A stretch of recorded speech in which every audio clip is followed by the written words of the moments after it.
Hello everyone, a great good morning. I hope everyone is preparing well for the upcoming exams. किस तरीके से आप बहुत ही आसानी से इस सब्जेक्ट के लिए प्रिपेयर कर सकते हैं, that is what I am going to discuss in this video. कुछ इंपॉर्टेंट क्वेश्चंस, इंपॉर्टेंट टॉपिक्स की भी बात करेंगे, साथ ही साथ बात करेंगे कैसे आप आराम से घर बैठे प्रिपरेशन कर सकते हैं। अमेरिकन ड्रामा को मोस्ट ऑफ द स्टूडेंट्स थोड़ा सा कॉम्प्लेक्स टॉपिक समझते हैं, लेकिन अगर स्टेप बाय स्टेप चला जाए तो this complexity can be turn into simplicity. तो पहले हम इंट्रोडक्शन जानते हैं। बहुत ही अच्छा सिलेबस क्रिएट किया है। एक तो यूनिवर्सिटी ने पहले इंट्रोडक्शन दिया है आपको अमेरिका का, अमेरिका की हिस्ट्री का, और फिर डिफरेंट डिफरेंट जॉनरास में ड्रामास पुट किए हैं। म्यूजिकल एंड फास्ट की कैटेगरी में द कॉन्ट्रास्ट और raisin in the sun in naturalism category, T S. Eliot family reunion poetic drama verse drama की कैटेगरी में एब्सर्ड ड्रामा जो कि आपने ब्रिटिश ड्रामाज में भी पढ़े हैं, waiting for Godot sort of, ऐसा ही अमेरिकन प्ले है एडवर्ड एलबी का who is afraid of Virginia wolf.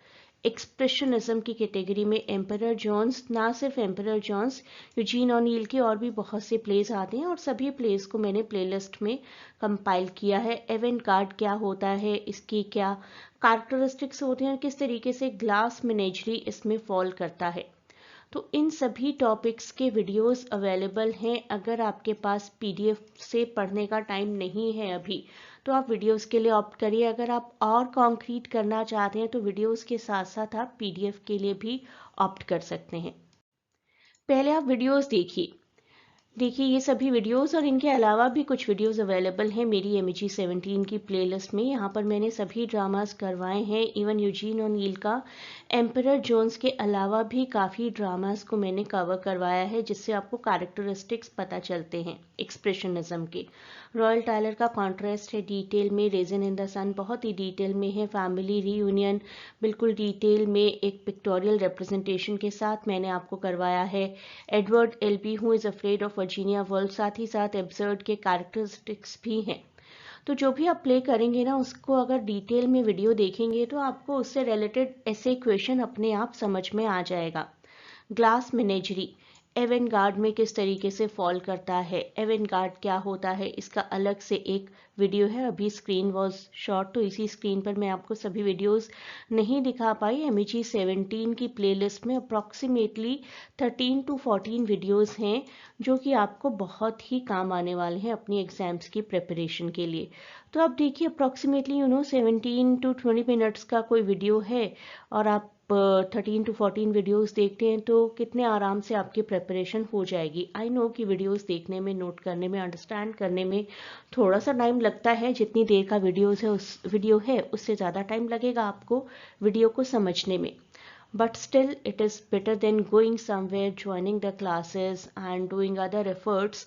आप घर बैठे अपने कंफर्ट के हिसाब से कर सकते हैं, लेकिन कंफर्ट का मतलब ये नहीं कि शाम को कर लेंगे, सुबह कर लेंगे। अब आपको करना ही पड़ेगा और प्लीज़ करिए।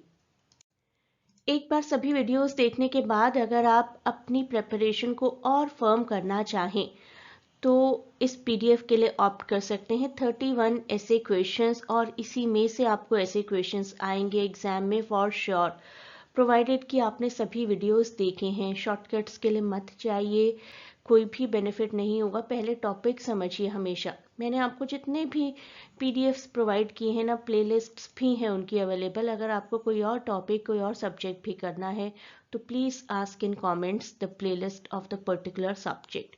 जितने मेंशन है यहाँ पर 1 to 11 एंड 17, 18 इनकी प्लेलिस्ट्स और पीडीएफ अवेलेबल हैं। पीडीएफ के लिए आप इस लिंक पर कॉन्टैक्ट कर सकते हैं। आप क्वेश्चन समझते हैं। फर्स्ट क्वेश्चन आपका बेसिक अमेरिकन ड्रामा की हिस्ट्री से रिलेटेड आएगा। It can be puritanism, it can be the emergence of colonies, colonies कैसे एस्टैब्लिश हुई थी, उनसे रिलेटेड क्वेश्चन आपको आ सकता है। फर्स्ट क्वेश्चन इवन MEG6 में भी फर्स्ट क्वेश्चन लगभग सिमिलर ही होता है। तो अगर आपको बाई चांस ये क्वेश्चन नहीं मिलता है तो प्यूरिटनिज्म और मेरा नाम पुट करिए यूट्यूब के सर्च बॉक्स में and you will get a very detailed ऐसे क्वेश्चन अबाउट अमेरिकन प्यूरिटनिज्म। फास्ट और म्यूजिकल, इन दोनों में से या तो दोनों क्वेश्चंस या कोई एक क्वेश्चन आने के काफी चांसेस हैं। अ रेजिन इन द सन किस तरीके से क्लास डिफरेंस को दिखाता है, कैसे एक मार्क्सिस्ट प्ले है. That is a very popular question of this subject. Family reunion आपको सेंट्रल थीम के लिए भी आ सकता है, या फिर how is it a verse play, उस तरीके का एक क्वेश्चन भी आ सकता है, या कोई थीम आपको दी गई हो सकती है, उसके अकॉर्डिंग एक क्वेश्चन आ सकता है. तो फैमिली रियूनियन वीडियो देखेंगे अगर आप, तो आराम से समझ जाएंगे, किसी भी तरीके के क्वेश्चन को आंसर कर पाएंगे. Absurd plays are not my cup of tea. मुझे कुछ खास पसंद नहीं आते हैं एब्सर्ड प्लेज, फिर भी मैंने पढ़े बहुत हैं, पढ़ाए बहुत हैं, और क्या होते हैं उनके कैरेक्टरिस्टिक्स, उसको जानने के बाद अगर आप किसी एब्सर्ड प्ले को पढ़ते हैं ना, तब ज़्यादा अच्छे से समझ पाएंगे. तो एब्सर्ड प्ले क्या होता है वो समझिए पहले, और फिर मेरा ये वीडियो देखिए, who is afraid of Virginia wolf. उस वीडियो में भी डिस्क्राइब्ड है एब्सर्ड प्ले क्या होता है, तो आपको अच्छे से समझ में आ जाएगा. एक्सप्रेशनिज्म क्या होता है ये समझना बहुत ज़रूरी है. And Eugene O'Neill, master of expressionism, उनका कोई भी प्ले आप पिक करके देख लीजिए, Emperor Jones, Hairy Ape, All God's Children Got Wings, किसी भी तरीके के प्ले में आपको एक्सप्रेशनिज्म मिलेगा ही मिलेगा. तो आप एम्परर जोन्स का वीडियो देखिए, एक वीडियो स्पेसिफिकली मैंने एक्सप्रेशनिज्म के बारे में भी बनाया है, इसी प्लेलिस्ट में आपको मिल जाएगा.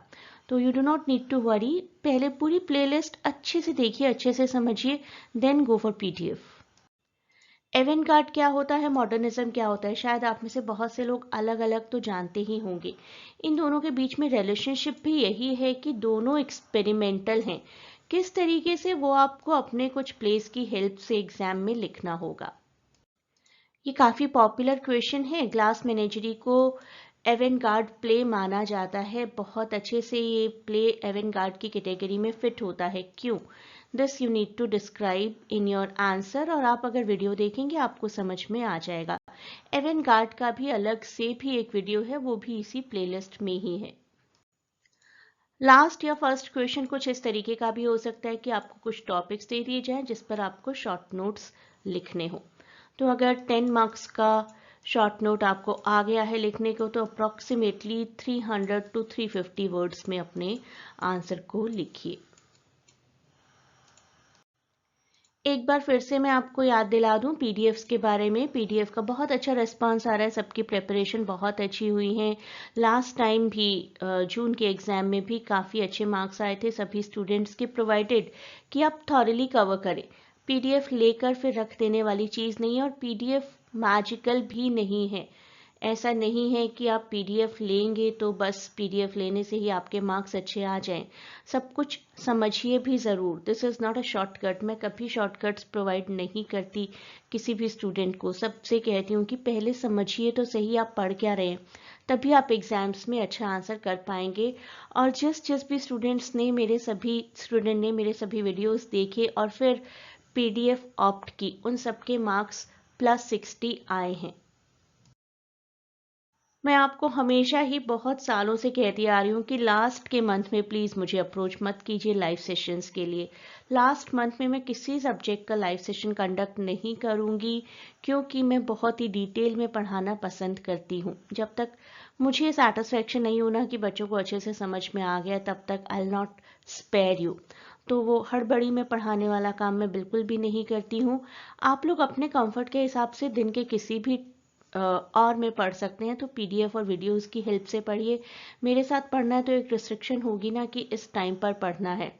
तो अगर आप 3 to 4 मंथ्स पहले अप्रोच करें मुझे लाइव सेशंस के लिए, तब मेरे लाइव सेशंस चल रहे होते हैं, उसमें मैं अकोमोडेट कर सकती हूँ. लेकिन 1 महीना 15 दिन पहले बिल्कुल भी नहीं. तो लाइव सेशंस मैं स्टार्ट करूँगी, और अभी चल भी रहे हैं. अगर आप जून एग्ज़ाम के लिए अप्रोच करना चाहते हैं तो कई सब्जेक्ट्स के लाइव सेशंस चल रहे हैं, आप अप्रोच कर सकते हैं जून एग्ज़ाम के लिए, लेकिन दिसंबर के लिए नहीं, अभी नहीं. A great good luck to everyone for the upcoming exams. मुझे कमेंट्स में बताइएगा एग्ज़ाम के बाद कि कैसा हुआ आपका ये पेपर.